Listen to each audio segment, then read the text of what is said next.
اوناسس نامی ایک یونان کا شخص تھا جو بہت امیر کبیر تھا. وہ نمبر لگتے ہیں نا، 8ویں نمبر پہ اور 7ویں نمبر پہ، 6 نمبر پہ دنیا کا امیر ترین شخص کون ہے. تو کسی زمانے میں وہ ان نمبروں میں تھا. تو اس کی آنکھوں کے یہ پپوٹے کام کرنا چھوڑ گئے. ڈاکٹر سلوشن ٹیپ لگا کے اس کی آنکھ کھول دیتا تھا، سلوشن ٹیپ لگا کے بند کر دیتا تھا اور وہ سو جاتا تھا. پھر وہ کھولتا اور جو ہے وہ اس کو دیکھنا ملتا. تو یہ آٹومیٹک سسٹم خراب ہو گیا. تو کسی نے اوناسس سے ایک دن پوچھا کہ تیری زندگی کی سب سے بڑی خواہش کیا ہے؟ یہ جہازوں کے بیڑے تیرے ہیں، یہ اتنے بڑے کاروبار ہیں، تا حد نظر پھیلے ہوئے بنگلے، اتنا کچھ، تو کوئی خواہش رہ گئی ہے؟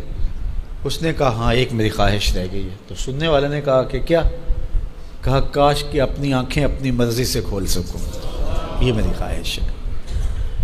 تو اس نے کہا کہ اگر اس کے لیے تجھے کوئی پیسے لگانے پڑے تو کتنے کو پیسے لگائے گا؟ کہا ساری دولت لگا دوں گا.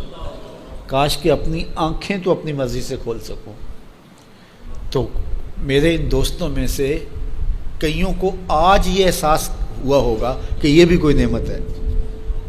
اور جو 24 گھنٹے ہمارے ساتھ ہے، تو اتنی نعمتیں ہیں ہمارے اوپر اللہ کی، اور اس کو ہم اپنے حساب سے چھوٹا یا بڑا کہہ لیتے ہیں، لیکن وہ اتنی بڑی ہیں کہ اگر وہ چھن جائیں تو پھر پتہ چلتا ہے کہ جو ہے وہ کتنی بڑی نعمت سے ہم محروم ہو گئے. وہ میرے ایک ملنے والے ہیں، ان کے منہ میں لعاب کی مقدار کم ہے، جس کو ہم نے کبھی سوچا بھی نہیں کہ یہ بھی کوئی نعمت ہے. یہ قدرتی گریس ہے جو منہ کو تر رکھتی ہے اور بولنے میں مدد ملتی ہے، اور نظام انہضام کو اس سے بہت زیادہ فائدہ پہنچتا ہے. لیکن ان کا مسئلہ کیا ہے کہ مقدار کم ہے.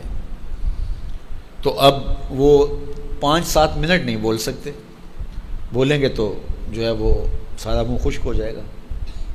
میاں مسئلہ کیا ہے؟ لعاب کم آتا ہے، لعاب کی مقدار تھوڑی ہے. تو کبھی اس کو بھی کسی نے نعمت سمجھا، لیکن یہ کتنی بڑی نعمت ہے. وہ کسی علاقے میں انہوں نے یہ کیا کہ یہ مینڈک نہیں ہوتے، مینڈک، یہ انہوں نے وہاں سے ختم کروا دی، دوائی ایسی ڈالی کہ یہ آواز نکالتے ہیں یا اس طرح کا وہ مسئلہ ہوا. تو اب کیا ہوا کہ چاول کی فصل پر ایسی سنڈیاں آ گئیں کہ جس کا کوئی علاج ہی نہیں تھا. تو یہ پانی کے اندر جو مینڈکیں ہوتی ہیں، یہ ان حشرات کو کھاتی ہیں جو فصل کے لیے نقصان دہ ہوتی ہیں. تو اب وہ مینڈکیں ڈھونڈتے پھرتے ہیں. اب ہمیں نہیں پتہ کہ کون سی چیز کتنی بڑی نعمت. یہ کیچوا ہوتا ہے، کیچوا کبھی آپ نے دیکھا جس کو وہ ہم اپنی پنجابی میں گنڈویا کہتے ہیں. کبھی آپ نے سوچا کہ اس کا سلسلہ کیا ہے؟ یہ مٹی کھاتا ہے، ایک طرف سے دوسری طرف سے نکال دیتا ہے. اور اب ہمارے ادھر ایک ذمہ دار تھا، تو وہ بچوں کو پیسے دیتا تھا کہ وہ لے کر کے اور اپنی فصلوں میں چھوڑتا تھا.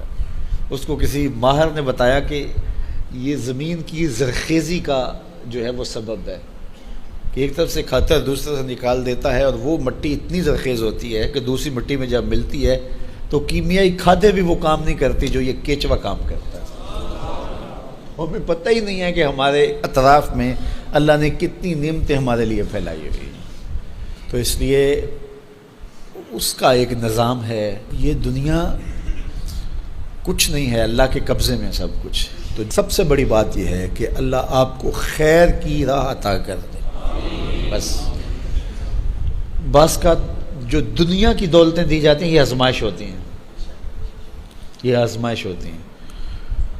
تو جو آپ کو کسی سے نیکی کرنے کی توفیق مل جائے، کسی کی مدد کرنے کی توفیق مل جائے، کسی دکھی کے کام آنے کی توفیق مل جائے، کسی کی جان بچانے کی توفیق مل جائے، تو یہ بہت بڑی دولت ہوتی ہے.